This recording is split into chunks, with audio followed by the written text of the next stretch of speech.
Este canal é membro do Science Vlogs Brasil. Sobre esses monstros marinhos que povoam, né, as nossas histórias aí da era mesozoica, como é que começa isso, essa história, né, essa invasão dos répteis no ambiente marinho de novo, e como é que eles ficam gigantes? Conta de uma forma aí, um resumo documentário de Netflix, um resumo de um documentário de Netflix para capturar a galera. In a nutshell, né, em 3 minutos, né?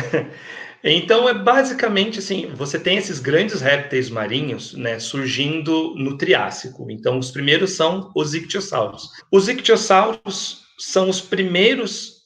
pode ser essa também, para mostrar, né? Isso é um exemplo clássico de ictiossauro, e a gente consegue ver aí que a ponta da cauda dele, né, ela é dobrada para baixo. E eu sempre via isso em vários fósseis, eu falava, nossa, mas o que é isso? Todos eles quebraram a cauda? Não, isso é uma característica do grupo. Você tem essa cauda quebradinha para baixo, porque em cima você tinha um lobo de cartilagem, para formar aquele formato de nadadeira, em vezinho assim, e acabar sendo mais eficiente. E esse bicho, ele chama Thalatoarchon. Exatamente. Nesses primitivos, você tinha só um pedacinho ainda, você nem tinha tão desenvolvido.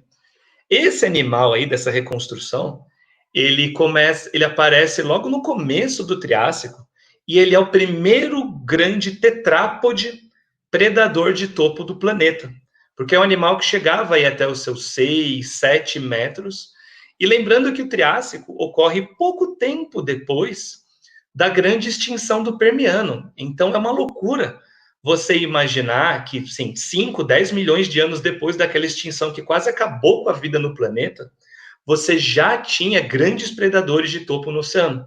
O que nos mostra que talvez a vida marinha se recuperou mais rápido do que a vida terrestre em questão de biomassa, né, em questão assim de diversidade. Então você tem os ictiossauros, cujo nome ictiosauro significa lagarto-peixe, porque os primeiros que descobriram falaram, olha só, ele parece um lagarto e parece um peixe também. Que tem esse formato. Agora, abre aí a foto número 5. Pode passar para frente. Isso. Você tem os plesiosauros. Lembrando que os ictiossauros, eles surgiram lá no Triássico, né, e foram sendo extintos no meio do Cretáceo. Os plesiosauros surgiram depois, mas ainda no Triássico, né, ali no começo da era Mesozoica, e foram extintos só no final. E você tem 2 grandes grupos de répteis marinhos dos plesiosauros. Vocês têm os plesiosauroides, que são os monstros do Lago Ness, né? Os que têm pescoço grande e cabeça pequena. E você tem os pliosauroides, que são os bichos que muita gente confunde com o mosasauro, que tem o pescoço curto e a cabeça muito longa. Uma maneira de você diferenciar um pliossauro de um mosasauro é que os mosassauros costumam ter caudas bem mais longas, bem mais compridas, e os pliossauros têm nadadeiras mais longas, né? Principalmente por um modo de locomoção. Os mosassauros se locomovem com aquela ondulação lateral, e os pliossauros igual uma tartaruga, pelo que a gente chama de voo subaquático.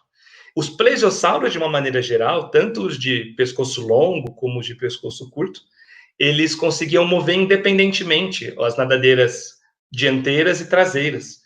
Isso é muito legal, porque eles provavelmente eram animais que faziam manobras muito eficientes dentro d'água, igual uma tartaruga. Você quer ter uma noção de como esses bichos nadavam, você olha a natação de uma tartaruga. É provavelmente bem parecido. Esse bicho é muito legal. Não sei se alguém reconhece aí, vê se o chat, se alguém reconhece de onde que é esse bicho.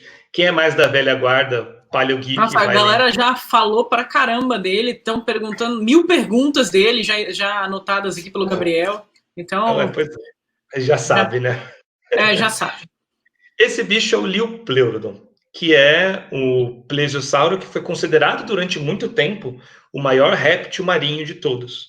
Ele apareceu no documentário Walking with Dinosaurs, né? Caminhando com dinossauros, que a gente assistiu lá atrás, final dos anos 90, começo dos anos 2000, se eu não me engano, é esse documentário.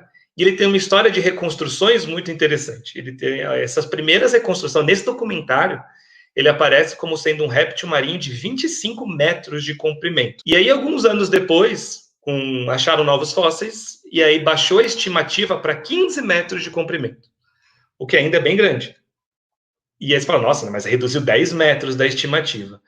E mais recentemente, começou a descobrir fósseis mais completos desse bicho, e a estimativa baixou para 6, 7 metros de comprimento. Você imagina um bicho que antes se imaginava ter 25 metros e depois baixou para 6, 7. E por que isso Acabou que ele aconteceu? ficou bem cabeçudo, né? Exatamente, porque esses bichos eram extremamente cabeçudos. A cabeça deles era 1/3 do corpo. Então, quando você só conhecia fóssil da cabeça e você não conhecia o resto do corpo, você fazia uma estimativa baseada no que você conhecia na época e falava, nossa, a cabeça tem 2 metros, o bicho vai ter 20. Mas depois que você conhece fósseis mais completos, que você vê que o corpo dele é bem curto e robusto, né, você conseguiu chegar num valor mais parecido aí, de em torno de 6, 7 metros de comprimento.